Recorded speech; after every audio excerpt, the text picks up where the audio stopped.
దొనకొండ ప్రాంతంలో 50,000 ఎకరాలు ప్రభుత్వం ఉంది, మరొక 50,000 ఎకరాలు ఫారెస్ట్ ఇది కూడా ఉంది. సో దాన్ని డెవలప్ చేయడానికి కానీ లేదా డెవలప్ చేసిన ల్యాండ్ మీద వచ్చే రెవెన్యూతోనే ఫర్దర్ ఇచ్చేయచ్చు అని ఒక ప్లాన్తో వచ్చారు. అక్కడే సెల్ఫ్ ఫైనాన్సింగ్ కొంత స్కోప్ ఉంది. చంద్రబాబు నాయుడు గారు ఈరోజు తీసుకొచ్చింది ఏంటి? అసలు ఫస్ట్ ఆ టెర్రైనే, ఆ నేలనే స్వభావం దీనికి పనికిరాదు అనేది ఫస్ట్ నుంచి అందరు చెప్తున్నది. అక్కడ రూపాయి ఖర్చు పెట్టాల్సింది 10 రూపాయలు ఖర్చు పెట్టాల్సి వస్తుంది. సంవత్సరంలో కట్టాల్సింది 10 ఏళ్లలో అవుతుంది. చంద్రబాబు నాయుడు గారికి కావాల్సింది ఎగ్జాక్ట్లీ అదే. ఎందుకంటే ఆయనకు పూర్తి చేయడం ఉద్దేశం లేదు. అంటే రైతుల భూములు వాళ్ళకి సంబంధించినంతవరకు మాస్టర్ ప్లాన్ వేసి రింగ్ రోడ్ వేసి నీకు కావాల్సిన దాంట్లో ఏదో పెట్టుకుని 1000 ఎకరాలు 2 ఎకరాలు పెట్టి ఉంటే నిజంగా ఈ రోజుకి అది ఇంకో రకంగా ఉండేది. అప్పుడు కూడా ఆ నేల దానికి పనికొచ్చేది కాదని మొత్తుకొని చెప్పారు. ఆయన శివరామకృష్ణ కమిటీ అదే చెప్పింది, ఎక్స్పర్ట్ కమిటీలు వచ్చినవన్నీ అవే చెప్పారు. డీసెంట్రలైజేషన్ ఒకటన్నారు, సెంట్రలైజేషన్ వద్దని. రెండవది ఆ టెర్రైన్ పనికిరాదు, అది రైస్ బౌల్ లాగా ఉంది, లేదా విభిన్నమైన ఇది ఉంది, ఒక గ్రీన్ ఎకో సిస్టమ్ డెవలప్ అయింది, దాన్ని ఇచ్చేయొద్దన్నారు. ఎందుకంటే అది లోతట్టు ప్రాంతం, ఫ్లడ్ ప్రోన్ ఏరియా, అసాధ్యం. నువ్వు అలాంటి చోట పోయి 50 అంతస్తులు 60 అంతస్తులు 52 లక్షల ఎస్ఎఫ్టీకి 20,000 ఖర్చు ఎవరు అడగట్లా.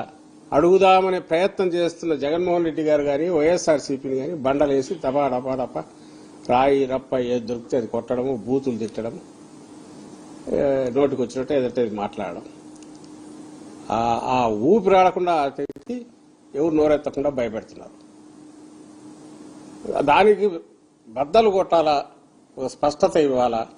ఎందుకంటే వైఎస్ఆర్సీపీ వీ రిప్రజెంట్ జగన్మోహన్ రెడ్డి గారు and our party represent. Earlier government lead చేశాం 151 సీట్స్తో.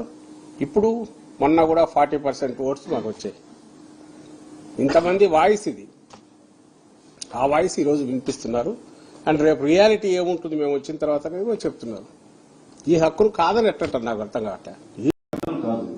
ఎక్స్క్లూజివ్ గా కొద్ది మంది కోసమే, లేదంటే తెలుగుదేశం పార్టీ అఫిలియేటెడ్ క్యాపిటల్ లో ఉంది తప్ప ఉత్తరాంధ్ర నుంచి వచ్చే అక్కడ ప్రజలకి ఇక్కడ క్యాపిటల్ లో రావాలంటే ఎలా స్థిరపడతారు? ఇక్కడ రాయలసీమ ప్రాంతం వాసులు రావాలంటే ఇక్కడ ఎలా స్థిరపడతారు? అలాగే ప్రతి జిల్లా నుంచి మేము మీకు మాటిస్తున్నాం, అది ఎంత రాజధాని ఏ స్థాయి నగరంతో కర్నూలు దానికి మించిన స్థాయి నగరాన్ని తీసుకొస్తాం. అలాంటి ప్రదేశంలో నిజంగా ఎవరైనా కట్టాలంటే వర్టికల్ పైకి పోరు.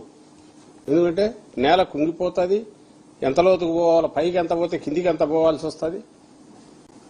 అంత ల్యాండ్ ఉన్నప్పుడు వర్టికల్ పోరు, నిలువుగా పోకుండా 2 ఫ్లోర్స్ 3 ఫ్లోర్స్తో ఇటు వెళ్తారు, స్ప్రెడ్ అవుతారు. ఆయనకు అది ఇష్టం లేదు. ఎక్కడైతే రూపాయికి 100 రూపాయలు ఖర్చు అయితే, ఎక్కడైతే ఆ సైజులు కూడా ప్రపంచ స్థాయి అంటే ప్రపంచానికి తగినట్టు పెద్ద పెద్దది 50 లక్షల ఎస్ఎఫ్టీ, 1 కోటి ఎస్ఎఫ్టీ, అలాగే ఆ డిజైన్లు ప్రపంచంలో లేని ఇడ్లీ పాత్ర తలకిందులు పెట్టడమో, లేదంటే పిరమిడ్ తలకిందులు పెట్టడమో, ఇంకో రకంగా చేయడం, ఇట్లా చేస్తే అప్పుడు దీంట్లో ఎంత వేసినా పోతాంటది, ఎన్నేళ్ళైనా నడుస్తూ ఉంటుంది ప్రవాహం. దాని నుంచి సైఫన్ చేసి పక్కకు తీసుకోవచ్చు. ఇది ఆయన ప్లాన్. దీనికి గండి పడుతుంది, దీనికి అడ్డం కొట్టాలని జగన్మోహన్ రెడ్డి గారు అనుకున్న, ఎందుకంటే అది ప్రజల సొమ్ము, రాష్ట్రం సొమ్ము, రాష్ట్ర అప్పులు ఇప్పటికే ఉంది, భరించలేదు అని అడ్డం పడాలని చూసినప్పుడల్లా కాట్ల కుక్కల మాదిరి మీద పడతారు. నిన్న మొన్న జరుగుతున్నది. చొక్కాలు దించుకొని మొత్తం మీద అసలు చేప పిల్ల కదా నీళ్లలోంచి బయటపడితే గిలగిల కొట్టుకుంటున్నట్టు 2 రోజుల నుంచి కొట్టుకుంటున్నారు. ఎందుకంటే ఆయనకు చంద్రబాబు నాయుడు గారికి మిగిలిన వాళ్ళకు తగలరాని చోట ఆ దెబ్బ తగులుతోంది, వాళ్ళ వైటల్స్ మీద తగులుతోంది. రియల్గా అదే కనపడుతుంది.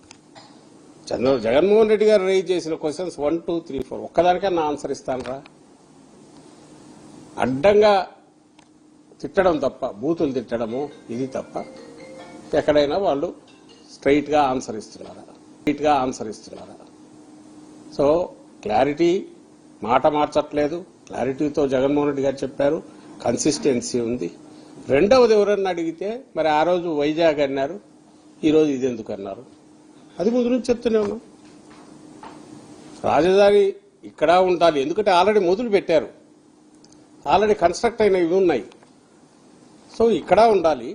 అలాగే ప్రజల ఆకాంక్ష హిస్టారికల్ గా ఇండిపెండెన్స్ ముందు నుంచి ఉన్న ఆకాంక్ష రాయలసీమకు కొంత, ఉత్తరాంధ్రకు కొంత, వైజాగ్ డెవలప్ అయిన ఏరియా ఉంది ఆల్రెడీ, అక్కడ మినిమం దీంతో గ్రోత్ డ్రైవర్ కింద పనిచేస్తుంది అనే ఉద్దేశంతో ఎగ్జిక్యూటివ్ క్యాపిటల్ అక్కడ అన్నారు. దాంట్లో ఏం కన్ఫ్యూజన్ ఉంది? ఇక్కడ తీసేయలేదే, లెజిస్లేటివ్ క్యాపిటల్ అట్లే ఉంది. కట్టిన బిల్డింగ్లు వేస్ట్ కావు, వాటిని వాడుకోవడానికి తగిన ఇది ఉంది.